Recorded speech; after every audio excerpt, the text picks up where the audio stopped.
Wait, this is episode 10, so hold on.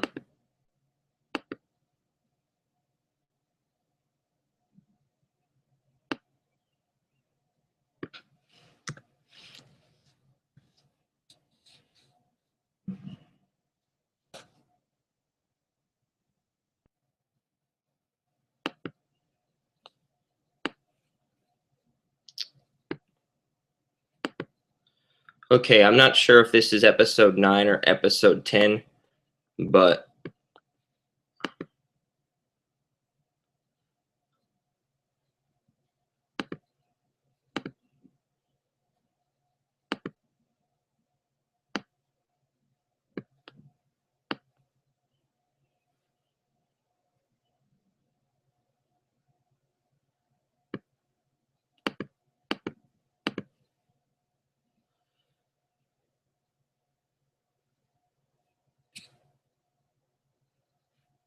okay, so is this episode 9 or episode 10?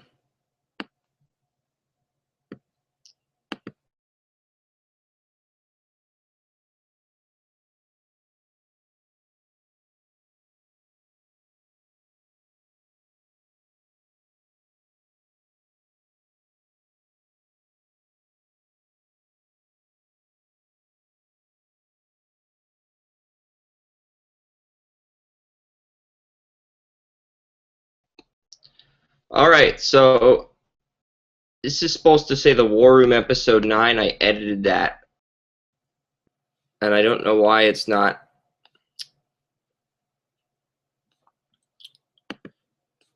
I don't know why that's not, but that's, I think today is the episode 9. I'm double checking here because we did the War Room episode 8.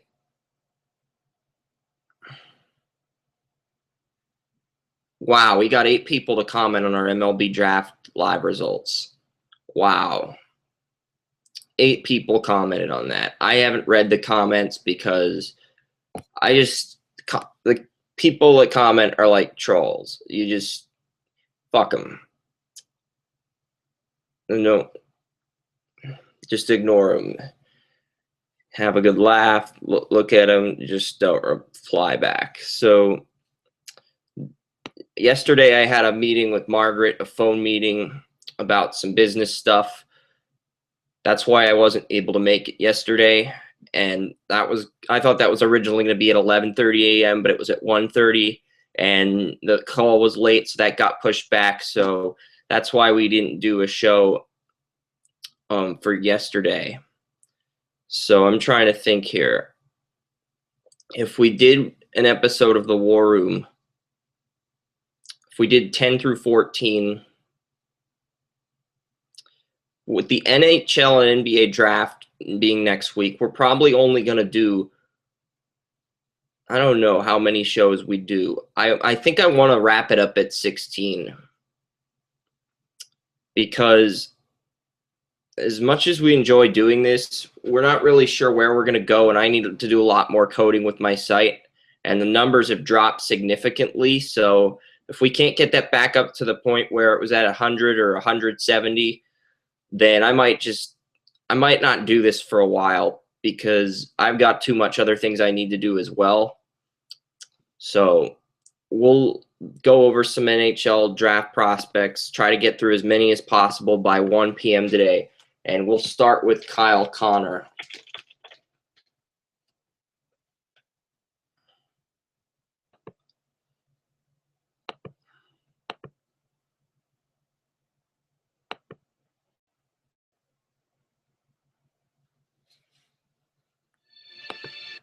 I don't want to listen to the noise. Crap. I didn't use the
So Kyle Connor, just very fast skater. I mean, excellent awareness.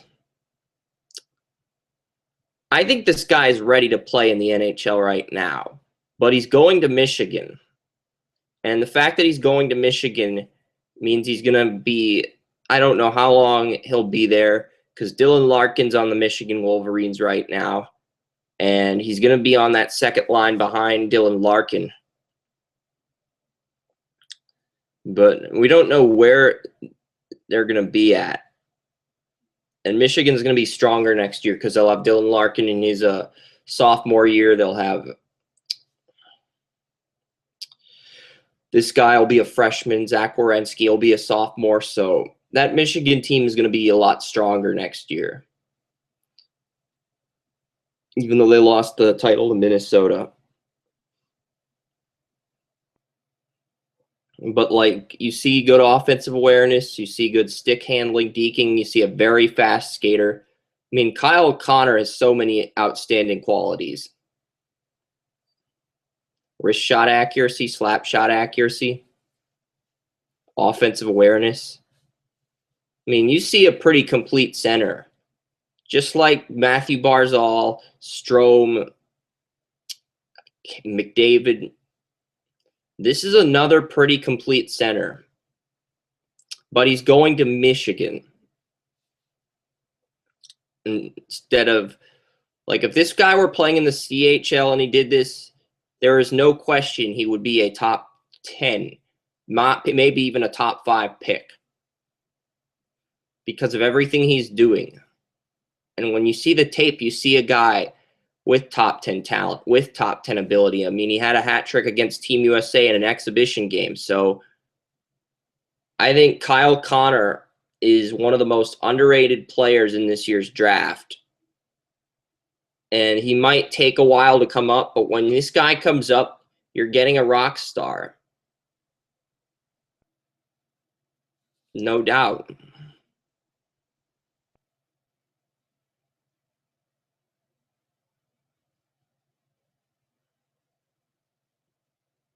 Yeah, but the fact that he's going to take a while to come up to the NHL has to concern you. But, I mean, he looks pretty complete.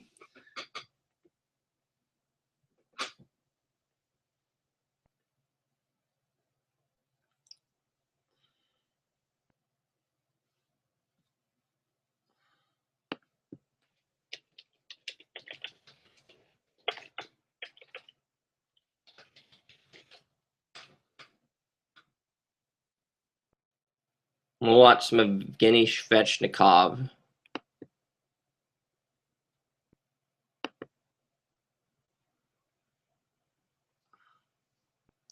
I could care less about these commercials. I just like doing this for fun.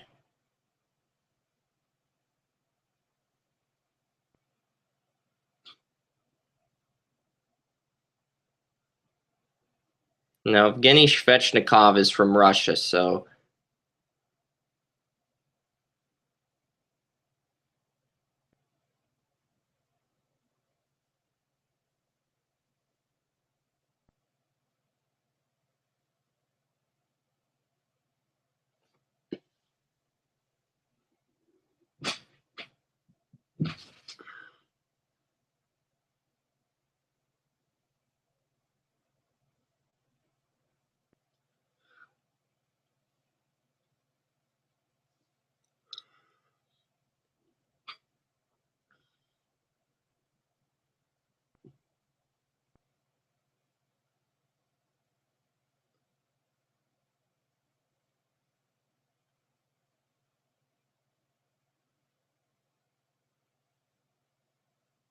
trying to see what Svechnikov is going to do. What number is he?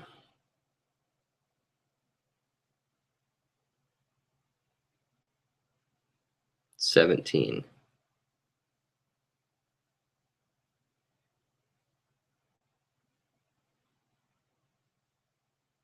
It looks like he's just circling around the ice like a shark. Not really seeing a good defensive play there. Yeah, he did a good job using his defensive awareness to break up the pass. And like, he can block shots. He's an excellent shot blocker.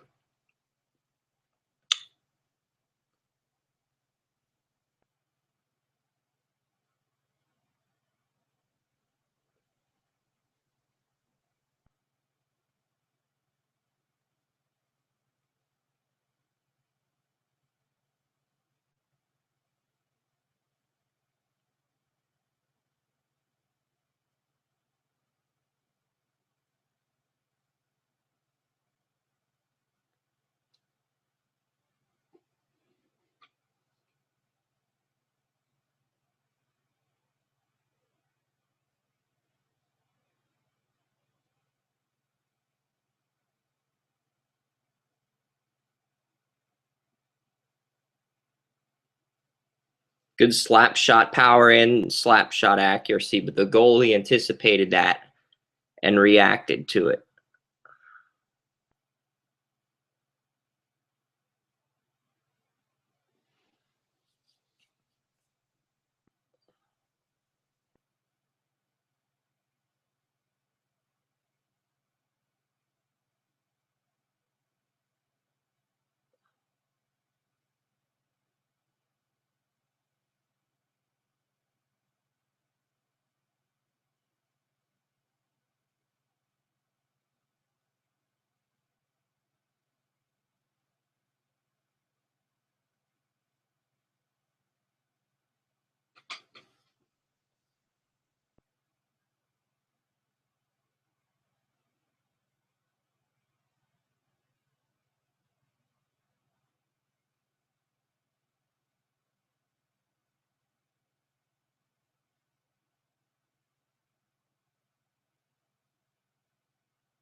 And again, the guy puts himself in position to block shots, and that's one of his things. He's a great shot blocker.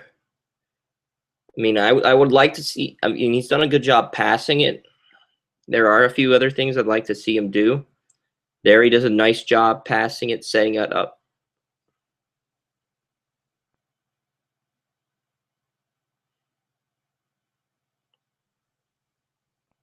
So this is against the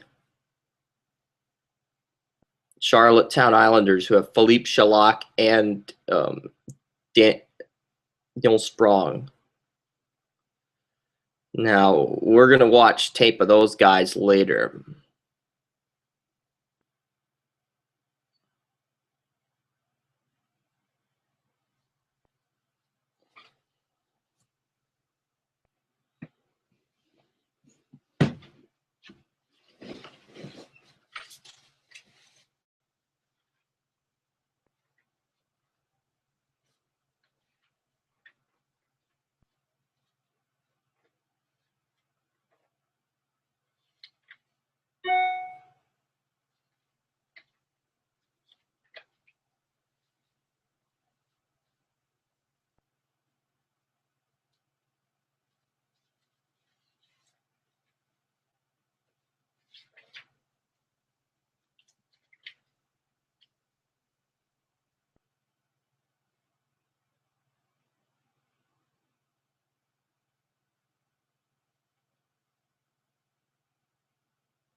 So Schlappick is 14 and Sprong is 11.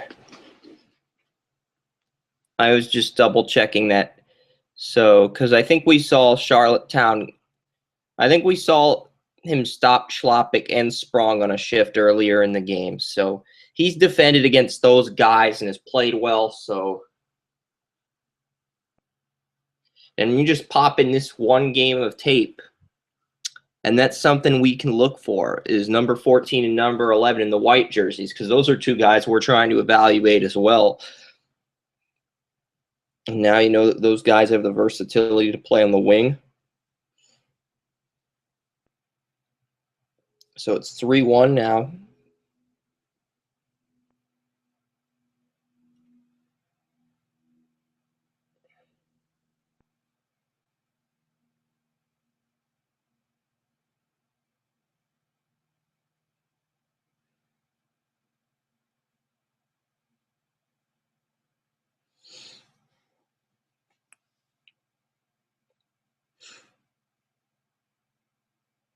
And there's Schlappick returning to the ice.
So Evgeny Svechnikov, this is the shift-by-shift play on his end. I think we'll watch Brandon Carlo after this, because Brandon Carlo, maybe Oliver Kylington, but the thing with Brandon Carlo is he actually beat out Noah Hannafin for the line one spot on the Team USA at the World Junior Championships. But he was absolutely horrendous on defense. Hannafin was on the second line, but he did a good job.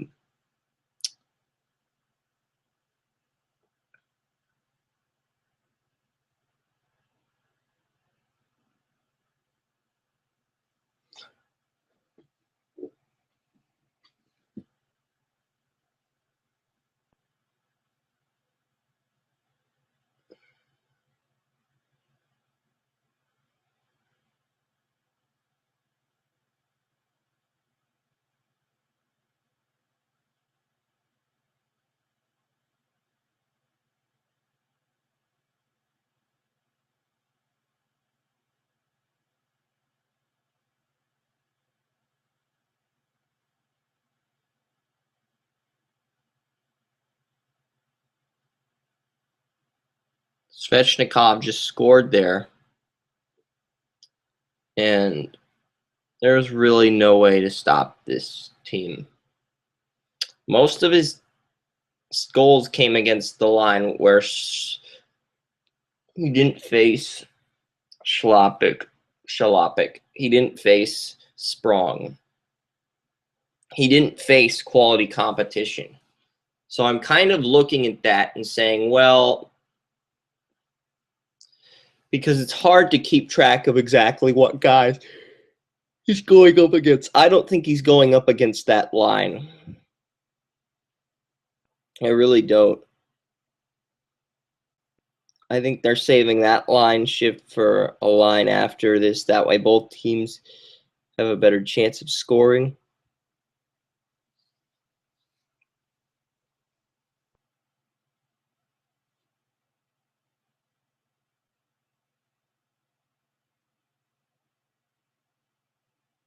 Svechnikov scores again against the Charlottetown Islanders.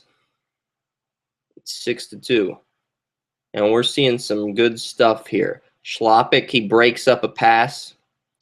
There he goes. In one play, he struggles against Schlopik. Schlopik's able to break up a pass from him. So he's not aware of where Philippe Schlopik is, and Schlopik catches him napping, not focused on him. So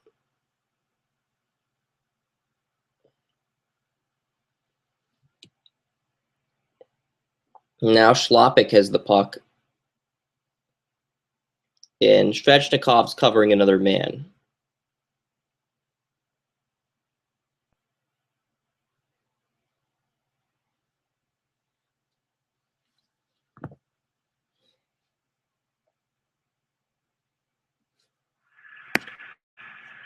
So, yeah, check out Hockey Pwned, subscribe to them.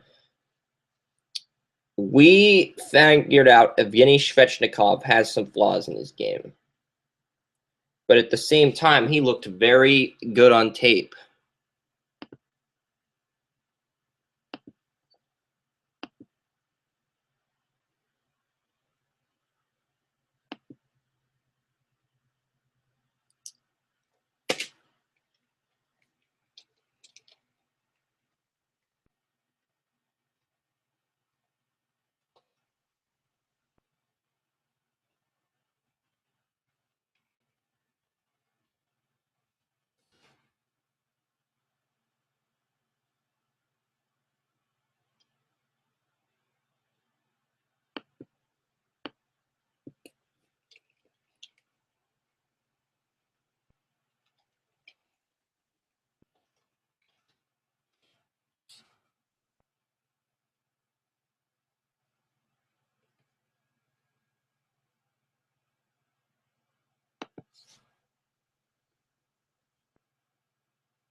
So 64-94. Connor is more upside than some of these other guys. And he definitely has more upside than Daniel Sprong. So I do think he is better than him.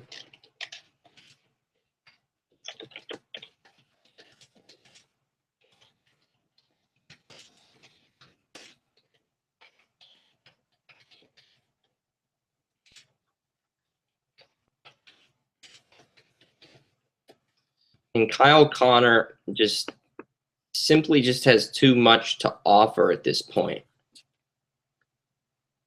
not to develop into an elite skater. But he's going to Michigan next season, so he's going to have to develop there.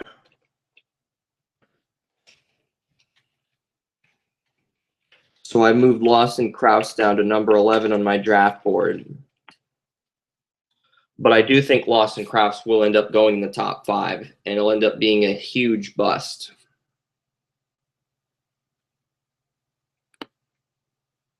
Because I think he's NHL ready, but I don't see much upside with him. I don't see him growing or developing or expanding on his role, but I do think he's talented enough to make to contribute in the NHL.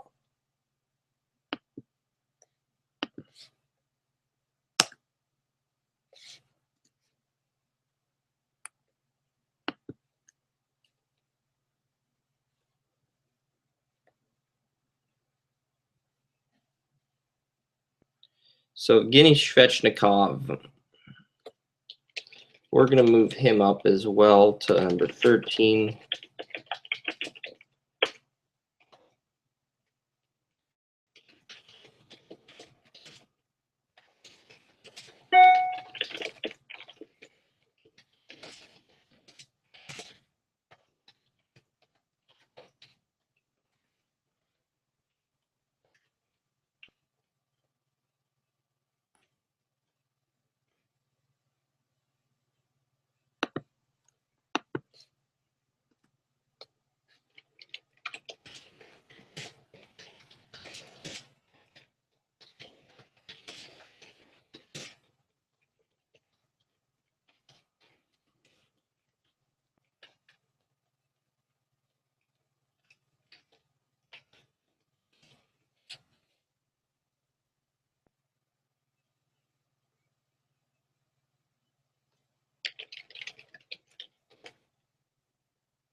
All right, so yeah,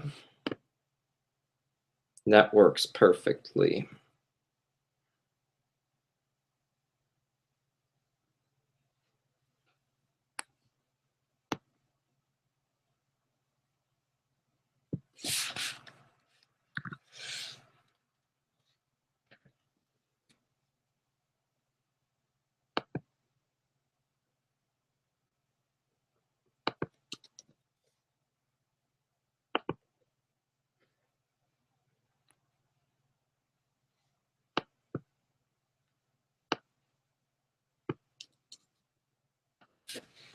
So I'm actually moving Kyle Connor up to number 9 because Kyle Connor looked really complete on tape, but at the same time, there are some things in his game he's going to have to work on. Plus, the fact he's going to Michigan instead of making the jump to the NHL also makes me feel a little uneasy at times.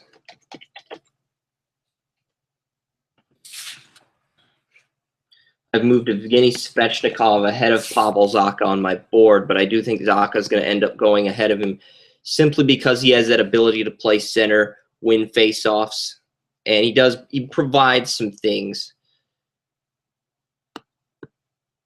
I don't know. I'm going to move his potential down from 91 to 89, but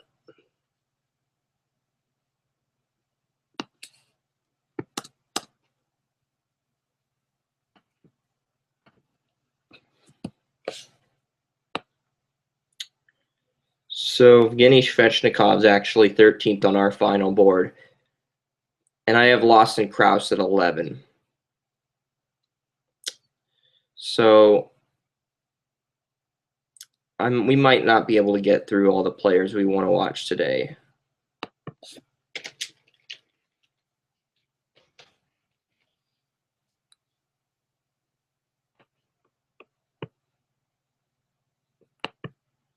How many more players do we need? We need 2, 3, 4, 5, 6, 7. There's 7 more players. I'm not sure we're not going to get through 7 players by 1 p.m. But I want to try to get through as many as possible, though.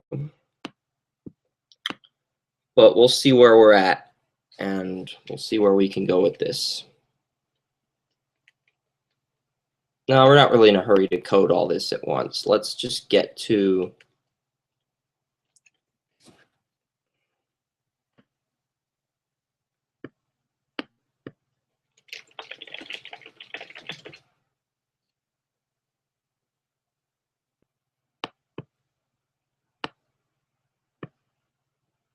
I watched Oliver Kylington's tape earlier this year, and I have a good idea of what I'm going to rate him. Since I watched his tape back in like August or September.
I haven't seen Colin White's tape,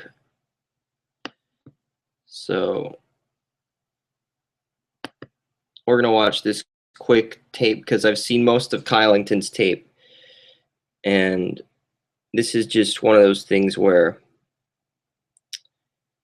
if you've already seen what he can do once and we're in a hurry to do some other things, we're going to try to get through this part as quickly as possible. But we're going to take our time with the next prospect, Colin White, because he's a USA player. Brandon Carlo, Paul Bittner, those are USA players. And watching where those guys are on tape would really help us out in terms of figuring out where we're going to project these guys to get drafted. Yeah, Paul Bittner. How does he do without Mike Johnston there? Because Mike Johnston was the head coach of the Portland Winterhawks. Then he left, took a head coaching gig with the Pittsburgh Penguins. How is Paul Bittner going to play without Johnston? Sure, there are stats, but you want the tape because it speaks louder than the stats.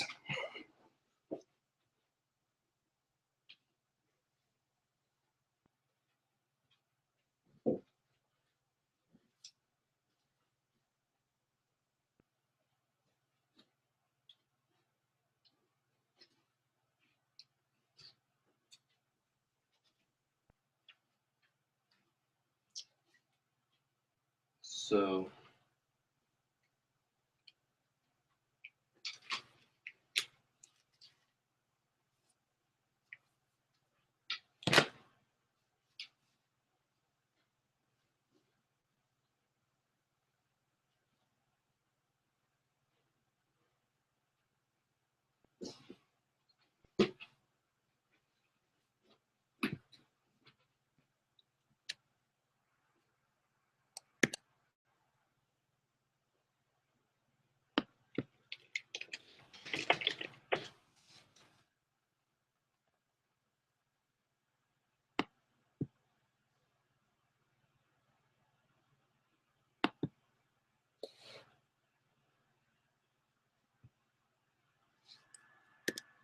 there's not going to be any highlights, so fuck it.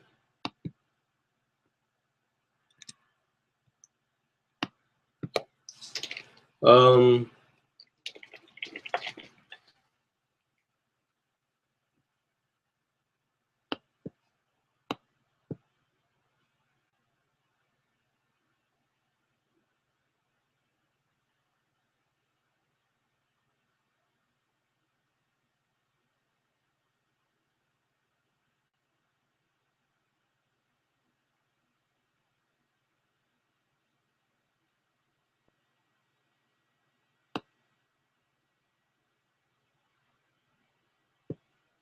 That's not the Colin White, so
So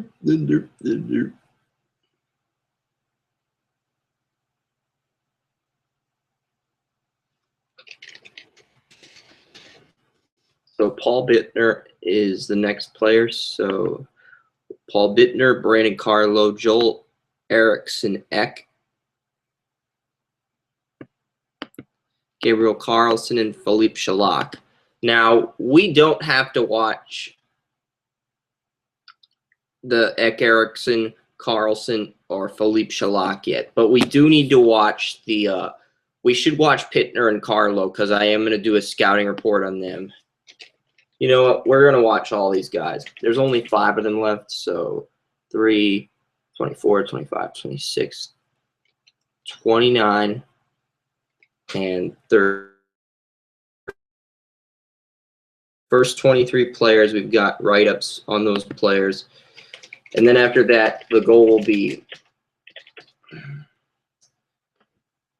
well, does this guy look like he's going to be, because anybody with a rating above 70 overall is going to get picked in the first round, even if they end up being a bust and they max out their potential, and they've maxed out their potential. So you're still going to go in the first round.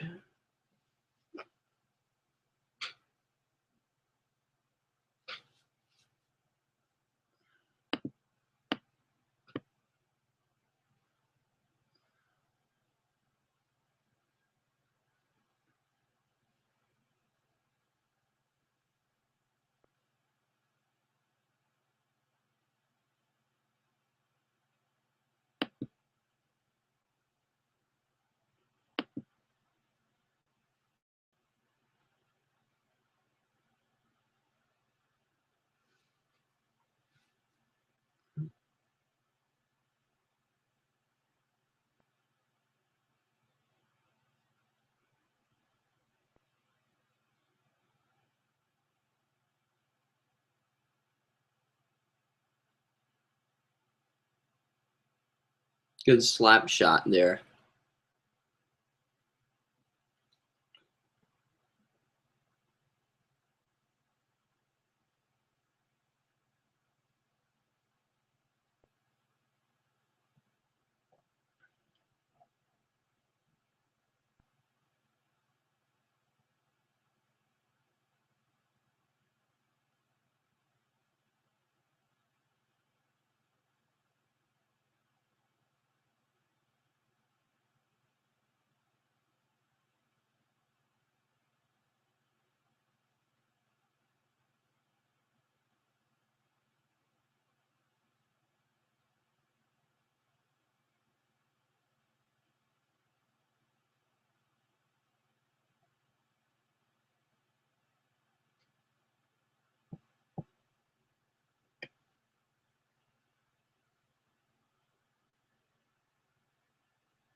Paul Bittner is number 7, so he's had some good goals, good slap shot power, good wrist shot power, good accuracy.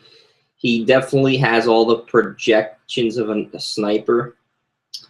And even though he might not be a guy who has more assists and goals, he definitely plays like a sniper at the wing.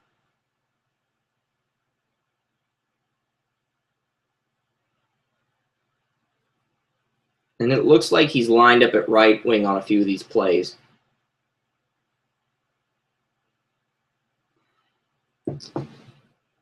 At the same time, that could be my mind playing tricks on me.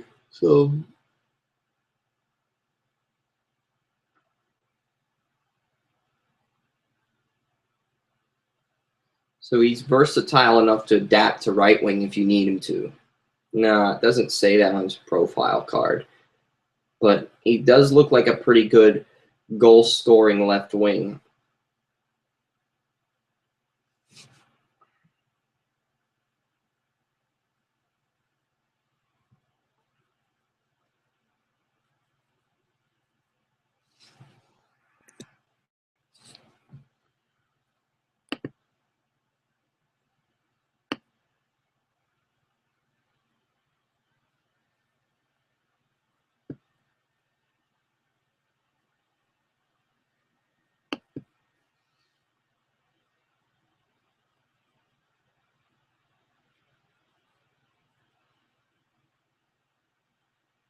Let's see Brandon Carlo's tape. I know we're going to have to move him up, but I'm not sure where. We'll adjust that afterwards.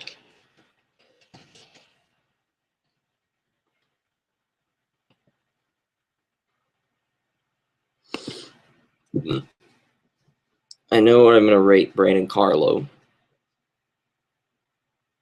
I mean, I don't know what I'm going to rate Brandon Carlo, but I've got a pretty good idea of what rating I'm giving Paul Bittner, the Portland Winterhawks.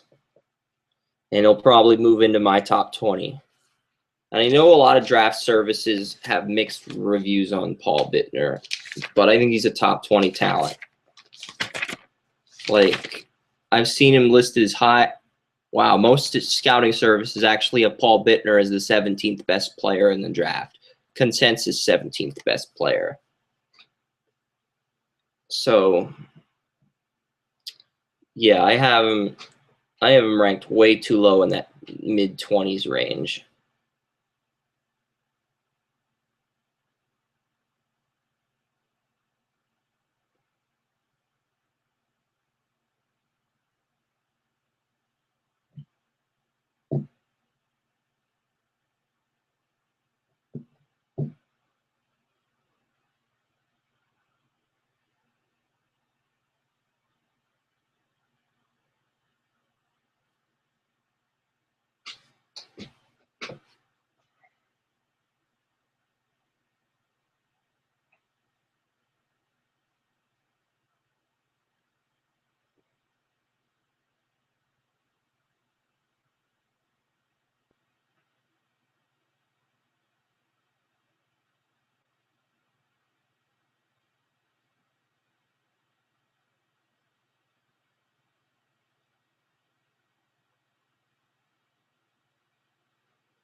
Brandon Carlo. This is USA highlights from the IIHF.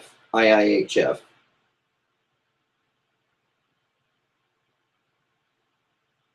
mean, he did much better at the IIHF juniors, but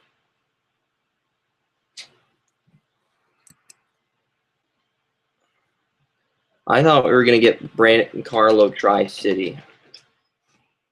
That's what I want. And the only Brandon Carlo things you see are Brandon Carlo fights, brawls, and fights. So Carlo's a scrappy player. He has a history of getting into fights. Let's see what Joel Eriksson Ek can do.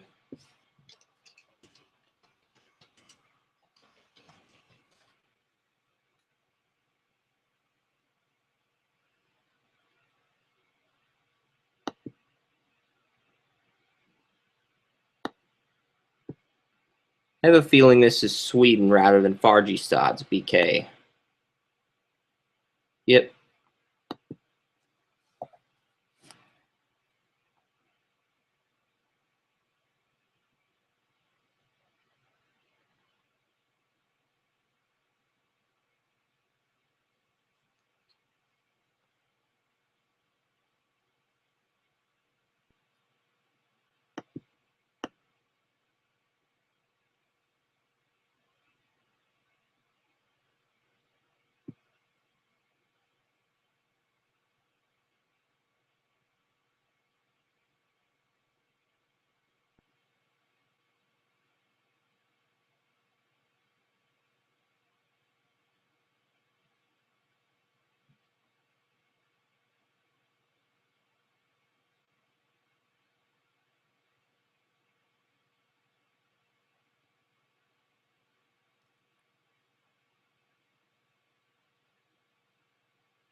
I want to see from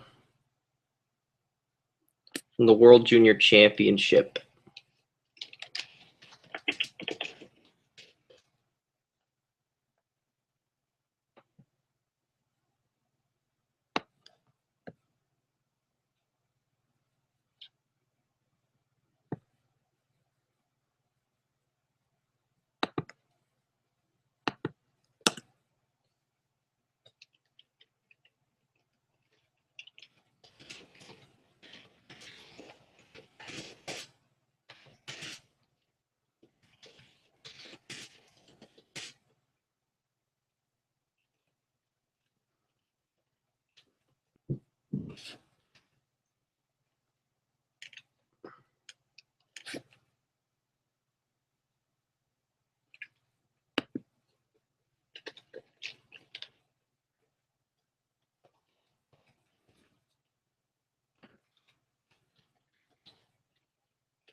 So I've adjusted my NHL Draft Board.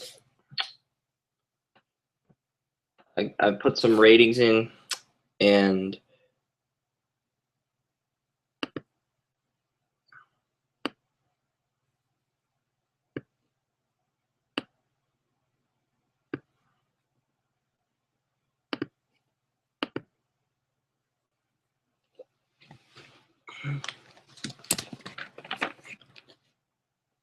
was hoping to find the player, Gabriel Carlson, but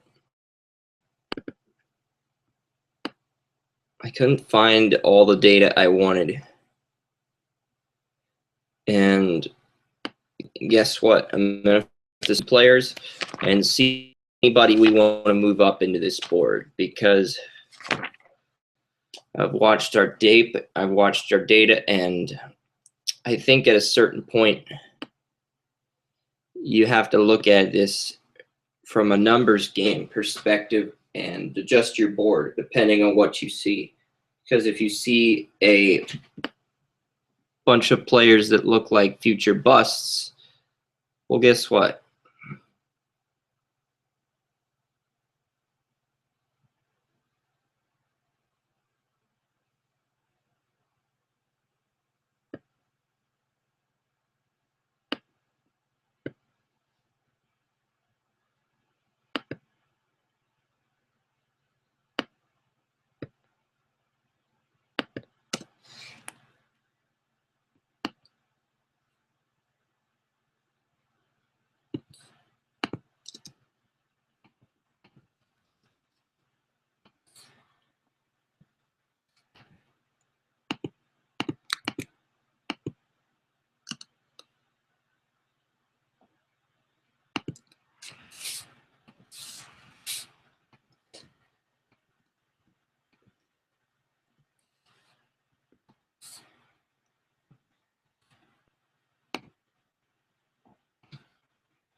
So after picks 21 through 20, I only have 3 busts in the first 20 set. I only have 2 busts. I only have 5 players in my first round that are graded out as busts. And 3 of those 5 busts are in picks 28 through 30. So what that means is I've got to start watching the second round prospects and go over this list and see if there are a few guys I want to move into the late end of the first round. And one of those goalies I'm really high on is Mackenzie Blackwood, but I'm not sure he's going to be that coveted by teams. So I do think he's a top 20 prospect, but at the same time, I'm not sure other people feel that way. And that's going to be one of those things where we have to talk about this stuff and make sure it's a good fit. So there's next Friday we're going to have a goalie show where we watch every single goalie projected to get drafted. And yep.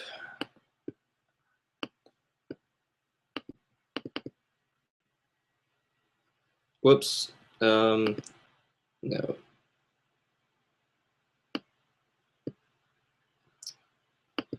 Screen share, Draft Utopian. But yeah, here's our board. I'm not sure I'm comfortable opening all that stuff on my computer. But yeah, here's our board. I think everything here looks pretty decent. Marner's more upside than Rantanen, plus Rantanen's got a 2-year contract in TPS, meaning he won't be eligible to play until 2016, 2017, meaning it's going to take that long for every other player in Scandinavia to make the jump to the NHL this year, which, again, his contract runs through 2016, 2017, meaning nobody's going to be ready until 2017, 2018. Nobody from Finland, nobody from that area range is going to be ready until 2017, 2018. So every player from Finland or Sweden is a 2-year project at minimum. I mean, if those guys get through the 2-year, if they get through their contracts, you can jump them, send them right up to the NHL. But every single one of those players in Finland or Sweden is going to have 2 more years left in their project, or they're going to be with their teams for 2 more years, or you're going to have to send them to the AHL for 2 years. None of those guys are going to be ready to play in the NHL until they are 20. And like I stated, I don't think Noah Hanifin has the upside to be a Victor Hedman, Drew Doughty type player. I hope he proves me wrong and makes me eat my words, which I'm sure he will. But I just get a feeling that he's not going to live up to the hype. We've been waiting for a defenseman that's not going to live up to the hype. And people thought that guy was Adam Larsson for a while because it took him a long time, but he finally reached his potential this season. So, I mean, he's ready to play in the NHL right now, but I don't think he's going to grow. And that's why I gave him an 83 out of 83. And when you take a player in the top 5, you don't want a guy that's going to have a maximum overall rating of 83. You want somebody that's in the 85 or higher range that you could develop, even if it takes longer to develop them by sending them back to the juniors. And the guys with ratings below 71, those are guys that are going to have to go back to the juniors or to college. Kyle Connor, if he wasn't going to Michigan, he'd have a higher rating, and I think I'd actually move him up into the top 10. Well, he might even move him into the top 5, but this is a really deep center draft. Pavel Zacha can play center as well as the wing, but he's better suited at the wing, which is why I have him listed as a left winger. Filip Schlapik is 16 on this board. He did well stopping a few pucks from Evgeny Shevchnikov. And you go through the rest of this list. Paul Bittner, he looked outstanding on tape. He's going to be a 2-year project, but at the same time, he's going to be a very good player. He'll definitely be able to play a front six role in a few years, but he's not going to be a guy that he's not going to have as much upside as some of the other defensemen or some of the other late round picks, but he's going to be quicker to develop. And that's the thing. That's why he's ranked higher, is he'll reach his potential quicker. And I think that definitely matters when you consider, well, there's some 3 or 4 year projects with immense upside, but they're still projects. And if there's a 2-year project with great but not elite value, I want the player that's going to be ready to play in the NHL in 2 years instead of the guy that's ready to play in the NHL in 4 years, even if they are an all-star 4 years from now.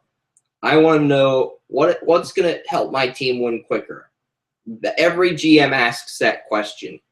What are you going to do for me now? And I think, and with the NHL, they can just play these first-round picks right away or send the players back if they know they're not going to make the team right away. So I think that definitely helps some of these teams out. And Lawson Krause, there's something to his game. He's not scoring enough points, getting like 60, 70, or 80 points. He has 54, I believe. And that's not acceptable. So I have him at 77 overall for that reason. He's going to be ready to play in the NHL right away, but he'll be a 3rd or 4th line winger at best, and he will never grow from that role. He will never move up the lines. He might move up one line from the 4th to the 3rd line, but he will never do more than be a line 3 left winger. That's his maximum ability. You can put him in a line 3 left wing role right now and keep him there, just like the Flyers did when they took Sean Couturier and they kept him in on the 3rd line for so many years. You can do that with Lawson Krause. If that's the kind of guy you want on your team, you just want a 3rd line left winger that's going to contribute on the back 6. But I don't think, until he corrects his offensive game, I'm not sure he's going to be that guy. And the rest of these players are projects.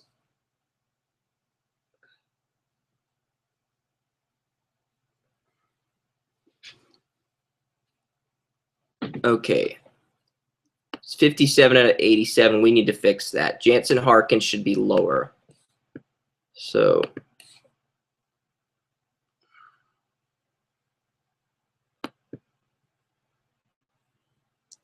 we're just going to move these guys.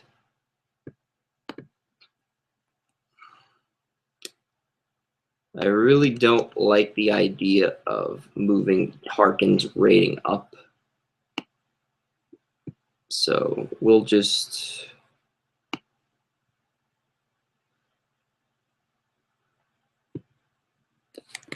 do that since these guys have more upside.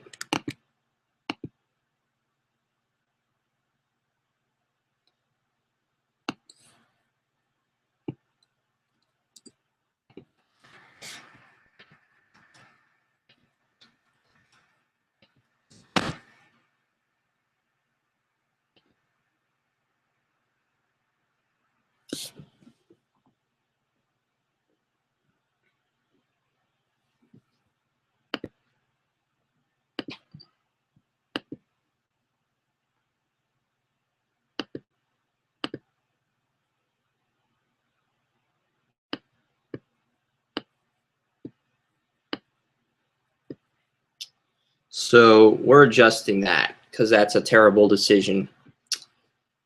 And I think I don't know, for some reason I get the vibe that Nick Merkley is more NHL ready than than most of the guys in the back half of the 1st round. At the same time, I feel like he lacks a certain upside, and he's already reached that max potential, or he's very close to reaching that, and he could be up in a year from now, really depending on what happens.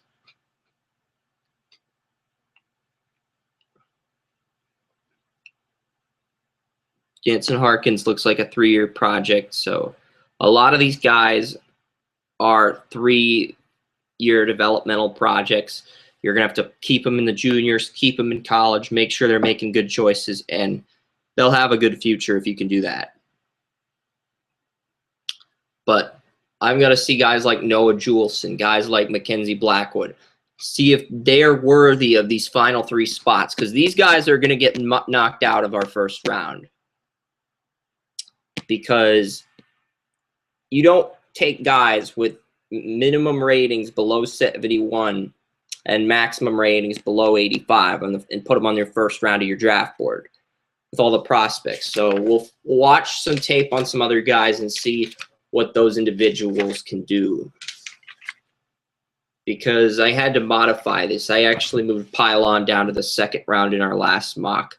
There is a guy from Russia that I went from the 4th round to the 1st round of my last mock because the Buffalo Sabres are really high on him.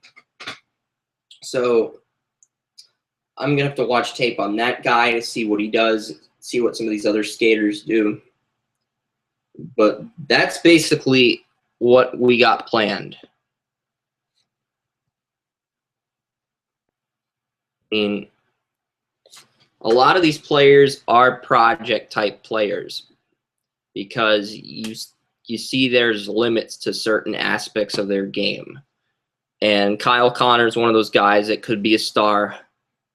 Timo Meier will need 1 season in the juniors, then he'll be ready to make a case for trying out. But after the top 4 players, everybody else is going to have to return to the juniors. Maybe Barzal, if he goes 5th overall, can make that jump to the NHL. If he goes to the right team, right system, the right fit. Barzal could be one of those players that gets called up to a roster and plays most of the season. But after those top 4 picks, most of the other guys have a very strong chance of returning to the juniors. So Mitch Marner probably will.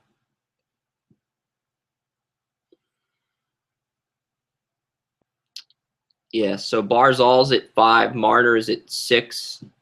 So that's where I'm cutting the line or drawing the line. Barzal, Marner. I got Barzal ahead of Marner because I like his tape better. But Barzal's going to go higher.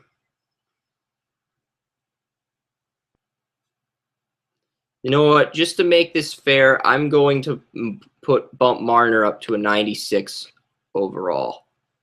I'm going to adjust that because Marner, if Barzal's a more polished, more disciplined player, then Marner should have a higher upside or a higher ceiling.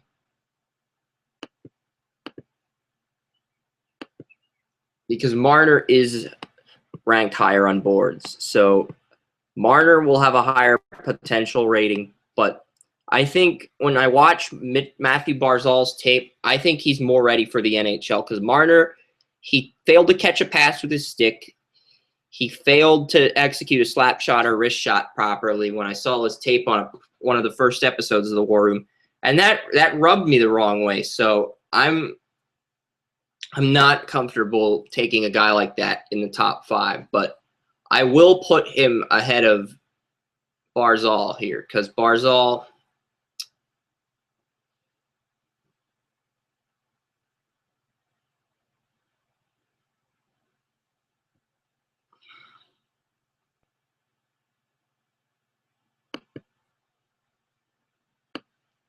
yeah, I'll move him down. I'll move Barzal.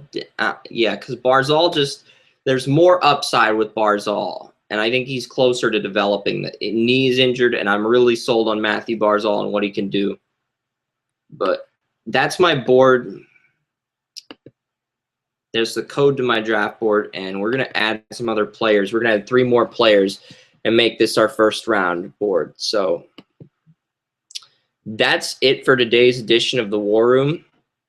I know this show is a little longer and excessive than I wanted it to be, but that'll do it for today, and we got to get more than 4 or 9 viewers. Otherwise, I'm going to have to stop doing this for good and focus on just coding my website full-time, which I'm okay with, but I really have a lot of fun doing these War Room things, and it's kind of just better off when we do this. Like, if we don't have a podcast for Draft Utopia on Sundays, maybe we should just do a War Room on Sundays, like with the other guys, so they have something to do. That way they're not bored.